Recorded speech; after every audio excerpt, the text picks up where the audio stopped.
রাজধানীর বনানীর star kebab and রেস্টুরেন্টে কাচ্চি বিরিয়ানিতে পচা খাবার দেওয়ার প্রতিবাদ করায় এক সাংবাদিককে মারধর করা হয়। এ ঘটনায় মামলা করেন ভুক্তভোগী সাংবাদিক সালে মোহাম্মদ রশিদ অলক। যদিও পরে উভয় পক্ষের মধ্যে একটি শর্তে সমঝোতা হয়।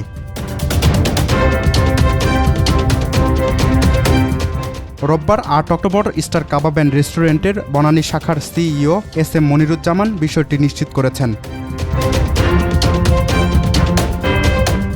বনানী থানায় করা মামলার প্রেক্ষিতে একটি প্রতিশ্রুতিনামা দিয়েছেন মনিরুজ্জামান। সেখানে উল্লেখ করা হয়, গত রোববার ৬ অক্টোবর বিকেলে বনানীর স্টার কাবাবে সাংবাদিক সালে মোহাম্মদ রশিদ অলকের অভিযোগ যথাযথভাবে সমাধান না করে তার সঙ্গে যেই অনাকাঙ্ক্ষিত ঘটনা ঘটেছে তার জন্য স্টার কাবাব পরিবার নিঃশর্তভাবে ক্ষমা প্রার্থনা করছে। আমরা প্রতিশ্রুতি দিচ্ছি, উক্ত অনাকাঙ্ক্ষিত ঘটনা থেকে শিক্ষা নিয়ে আমাদের সেবা ও খাবারের মান আরও উন্নত করব।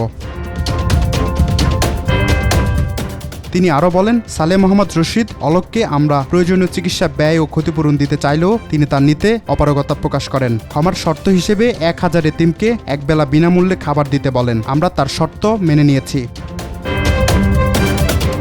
মামলা করলেও এক শর্তে সাংবাদিক অলক স্টার কাবাব কর্তৃপক্ষকে ক্ষমা করেন। তিনি জানান, স্টার কাবাবের পক্ষ থেকে একটা প্রতিশ্রুতিনামা প্রকাশ করা হয়েছে। সেখানে ১,০০০ এতিমকে একবেলা বিনামূল্যে খাওয়ানোর প্রতিশ্রুতিতে আপনি প্রতিষ্ঠানকে ক্ষমা করেছেন। সেই বিষয়টা নিয়ে আসলে কিছু একটু জানতে চাচ্ছিলাম।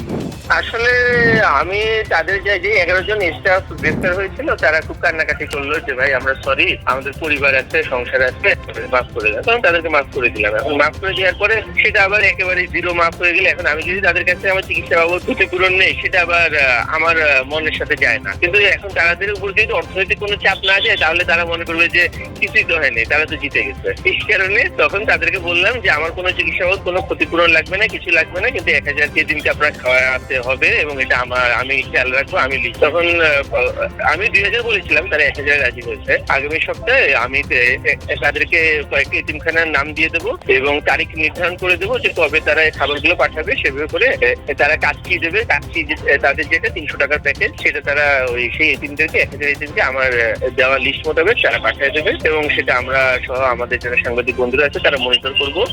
তারা ওই দিন এতিমখানায় থাকবো যে তারা এতিমরা ঠিক মতো খাবার পায়। তাদের এই প্রতিষ্ঠান যদি আবারও পরবর্তীতে এরকম যে ভুল করবে না, তার কি আসলে আজকে হচ্ছে বিচারক তাদেরকে এই বিষয়ে সতর্ক করেছে যে আজকে আপনি গ্রাহকের বদান্যতায় আপনারা ক্ষমা পাচ্ছেন।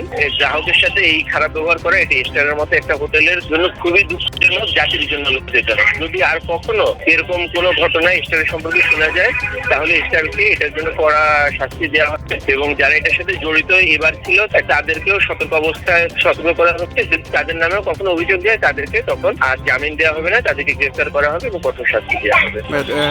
১১ জনকে গ্রেপ্তার করা হয়েছিল, তাদেরকে কি ছেড়ে দেওয়া হয়েছে? তাদেরকে জামিন দেওয়া হয়েছে। আপনার শরীর এখন কেমন? এই তো আজকে মোটামুটি ডান হাতে ওই যথেষ্ট ব্যথা আর ওই বন্ধনী যেটা ওটা পড়ে আছে, কপালে ব্যথা আছে, দেখি আজকে ড্রেসিং করাবো। কপাল কাটছে, সেলাই লাগছে আর ডান পায়ে ব্যথা আছে। এই মোটামুটি চলে যাচ্ছে। এর আগে রোববার ৬ অক্টোবর দুপুরে প্রতিষ্ঠানটির বনানী শাখায় সাংবাদিক অলককে মারধর করা হয়।